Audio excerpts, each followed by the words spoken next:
Hi. This is just me. I wanted to practice and see if it actually would be, um, like. I feel so awkward talking in front of the camera. Um, I wanted to try and see how it would be if I were to, set up this way, read, film, see if you can hear me, see if, because I set up music, I wanted to see if that would work too. Um, just kind of get the get a feeling about if this is actually something that would be fun. All right. So I thought I would read this book because we didn't get to read it together. But anyway, I'll move it closer. Get comfy.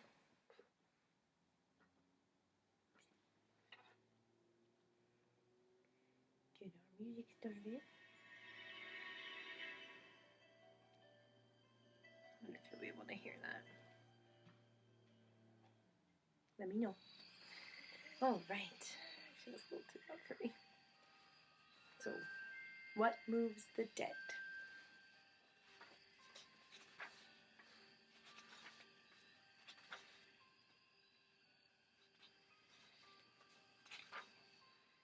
Chapter 1. Here. Oops, sorry, bud. It's my cabbage. All right. The mushroom's gills were a deep red color of severed muscle, the almost violet shade that contrasts so dreadfully with the pale pink of viscera. I had seen it any number of times in dead deer and dying soldiers, but it startled me to see it here.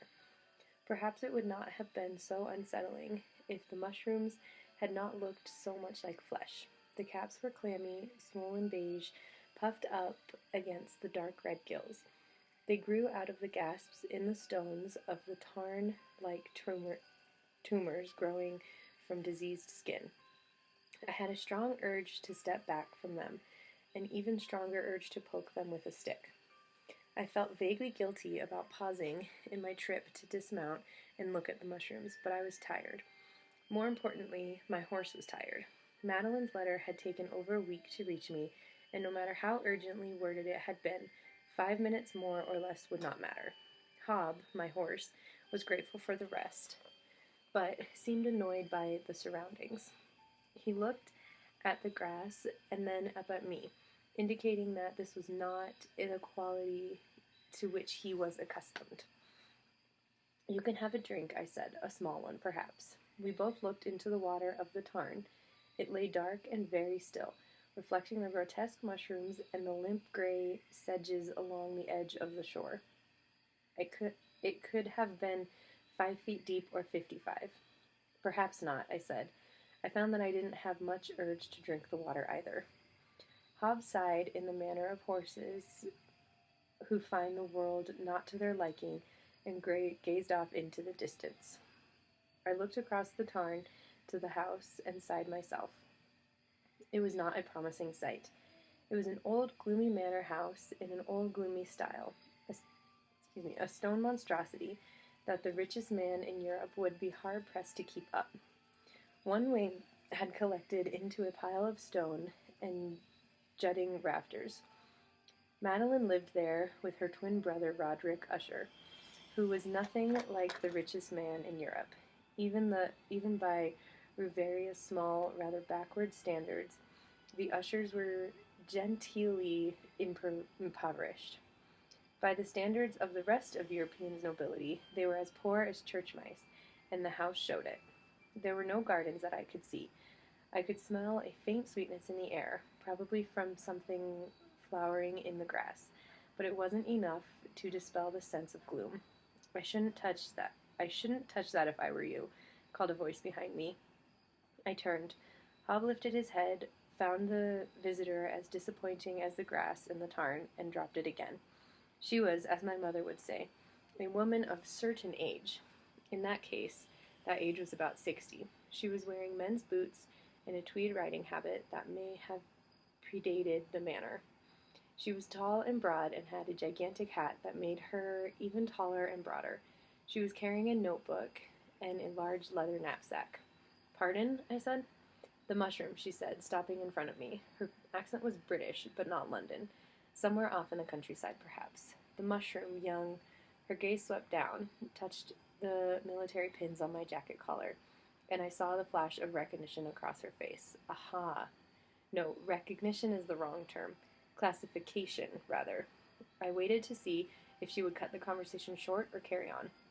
I shouldn't touch that if I were you, officer, she said again, pointing to the mushroom. I looked down at the stick in my hand as it belonged to someone else. Ah, no? Are they poisonous? She had a rubbery, mobile face. Her lips pursed together dramatically. They are stinking red gills.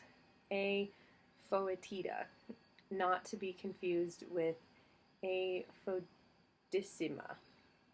But that's not likely in this part of the world, is it? No, I guessed. No. The fodissima are found in Africa. This one is endemic to this part of Europe. They aren't poisonous exactly, but, well, she put out her hand. I set my stick in it, bemused. Clearly a naturalist. The feeling of being classified made more sense now. I had been categorized, placed into the correct clad, and the proper courtesies could now be deployed. Well, we went on to more critical matters like mushroom taxonomy. I suggest you hold your horse, she said, and perhaps your nose. Reaching into her knapsack, she fished out a handkerchief, held it to her nose, and then flicked the stinking red gill mushroom with the very end of the stick. It was a very light tap indeed, but the mushroom's cap immediately bruised the same visceral red-violet as the gills. A moment later, we were struck by an indescribable smell, rotting flesh with a tongue-coating glaze of spoiled milk and, rather horribly, an undertone of fresh baked bread. It wiped out any sweetness to the air, and made my stomach lurch. Hub snorted and yanked at his reins. I didn't blame him. Gah! That was a little one, said the woman of a certain age, and I'm not fully ripe yet, thank heavens. The big ones will knock your socks off and curl your hair. She set the stick down, keeping the handkerchief over her mouth with her free hand. Hence the stinking part of the common name. The red gill, I trust, is self-explanatory. Vile, I said, holding my arm over my face. Are you a mycologist, then? I could not see her mouth through the handkerchief, but her eyebrows were wry. An amateur only, I fear, as supposedly befits my sex. It bit off each word, and she bit off each word, and we shared a look of wary understanding. England has no sworn soldiers, I am told, and even if it had, she must have chosen a different way. It was none of my business, and I was none of hers. We all make our own way in the world, or don't. Still, I could guess at the shape of some of the obstacles she had faced. Professionally, I am an illustrator, she said crisply, but the study of fungi has intrigued me all my life. And it brought you here. Ah, she gestured with a handkerchief. I do not know what you know of fungi, but this place is extraordinary. So many useful forms. I have found boletes that previously were unknown outside of Italy, and one amanita that appears to be entirely new. When I have finished my drawings, amateur or no, the Mycology Society will have no choice but to recognize it. And what will you call it? I asked. I'm delighted by obscure passion, and no matter how unusual. During the war, I had once holed up in a shepherd's cottage, listening for the enemy to come up the hillside. When the shepherd launched into an impassioned diatribe on the finer points of sheep breeding that revealed any sermon I have heard in my life. By the end, I was nodding along and willing to launch a crusade against all weak, overbred flocks, prone to scores and fly strike, crowding out the honest sheep of the world. Maggots, he'd said, shaking his finger at me. Maggots and piss and to flap so they hides. I think of him often. I shall call it A. Pottery, said my new acquaintance, who fortunately did not know where my thoughts were trending. I am Eugenia Potter, and I shall have my name writ in the books of the Mycology Society one way or another. I believe that you shall, I said gravely. I am Alex Easton, I bowed. She nodded. A lesser spirit might have been embarrassed to have blurted her passions aloud in such fashion, but clearly Miss Potter was beyond such weaknesses, or perhaps she simply assumed that anyone would recognize this importance of leaving one's mark in the annals of mycology. These striking red gills, I said, they are not new to science. She shook her head. Described years ago, she said, from the very stretch of countryside, I believe, or one near to it. The Ushers were great supporters of the arts long ago, and one commissioned a botanical work, mostly of flowers. Her contempt was a glorious thing to hear, but a few mushrooms as well, and even a botanist could not overlook a Phoetida. I feared that I cannot tell you its common name in Galician, though. It may not have one. If you have never met a Galician, the first thing you must know is that Galicia is a home to stubborn, proud, fierce people who are also absolutely piss-poor warriors. My ancestors roamed Europe, picking fights and having the tar beaten out of them virtually every other person they ran across. They finally settled in Galicia, which is near Moldavia, and even smaller. Presumably, they settled there because no one else wanted it. The Ottoman Empire didn't even bother to make us a vassal state, if that tells you anything. It's cold and poor, and if you don't die from falling in a hole or starving to death, the wolf eats you. The one thing going for it is that we aren't invaded often, or at least we weren't until the previous war. In the course of all that wandering around, losing fights, we developed our own language, Galician. I am told it is worse than Finnish, which is impressive. Every time we lost a fight, we made off with a few more loan words from our enemies. The upshot of all of this is that Galician language is intensely idiosyncratic.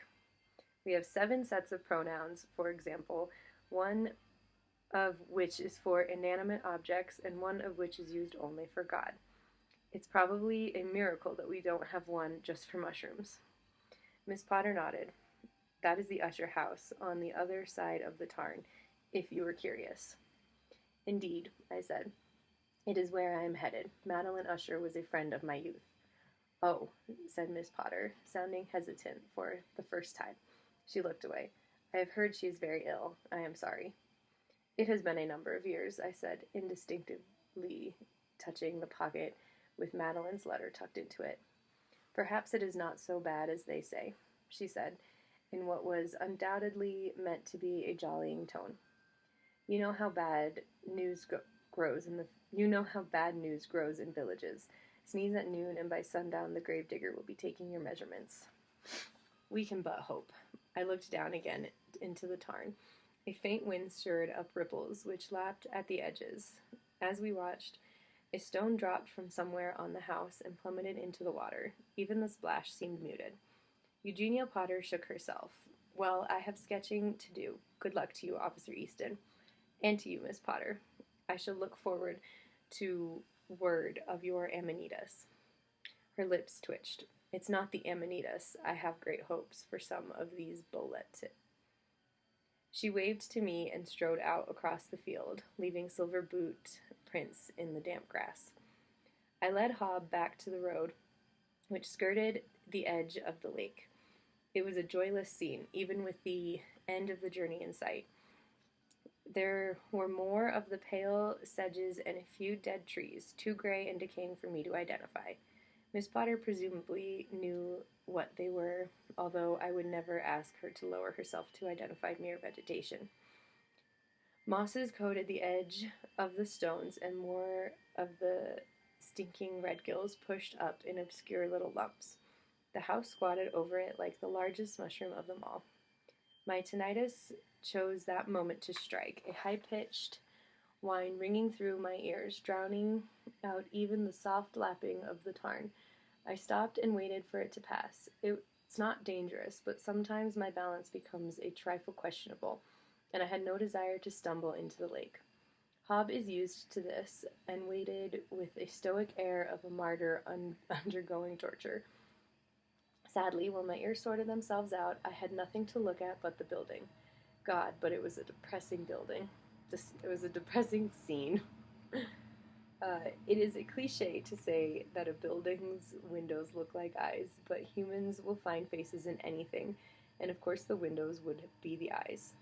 The house of Usher had dozens of eyes, so either it was a great many faces lined up together, or it was the face of some creature belonging to a different order of life, a spider perhaps, with rows of eyes along its head.